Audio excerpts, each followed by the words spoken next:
हाँ नहीं, देखिए हिंदुस्तान की डेमोक्रेसी की हालत देखिए।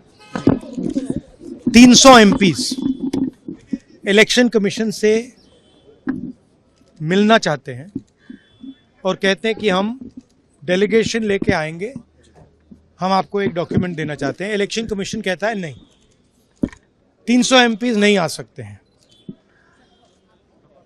तो यही हालत है, क्योंकि डरते हैं। 300 एमपीज आ गए और वहाँ पे सच्चाई निकल आई और हमने उनको थोड़ा जो उनके काम की सच्चाई है दिखा दी। That is why.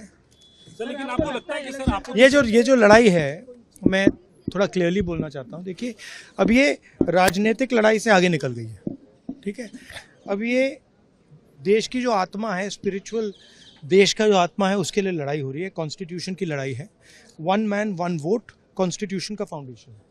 1 man 1 vote के बिना कॉन्स्टिट्यूशन का कोई मतलब नहीं है। और हमने क्लियरली दिखाया है कर्नाटक में कि 1 मैन 1 वोट नहीं है। Multiple man multiple vote, 1 man multiple vote, सारा कुछ चल रहा है, ठीक है। तो ये अब लड़ाई पूरी की पूरी ऑपोजिशन लड़ रही है और हिंदुस्तान के जो युवा हैं उनको ये बात समझ आ गई है। तो अब इलेक्शन कमीशन को छुपना काफी मुश्किल हो जाएगा। वो आपको कहता है कि आप नोटिस का जवाब आप दे दीजिए। अरे भाई, उन्हीं का डेटा है, वो अपने वेबसाइट से वही डेटा निकाल दें। मेरा डेटा थोड़ी है कि मैं साइन करूं, उनका डेटा है। आप उठाइए अपना डेटा, हमने आपको ही दिया है, आप उसको अपने वेबसाइट में लगा दीजिए, पता लग जाएगा आपको। मतलब डिस्ट्रैक्ट करने का काम है, ठीक है। और एक और बात, आप ये मत सोचिए कि सिर्फ बेंगलोर में हुआ है।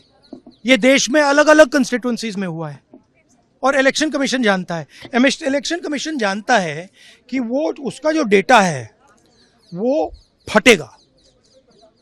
जो उसको अभी वो कंट्रोल करने की कोशिश कर रहा है, छुपाने की कोशिश कर रहा है, उसको हम निकाल देंगे, ठीक है। और वो फटेगा, वो जानता है।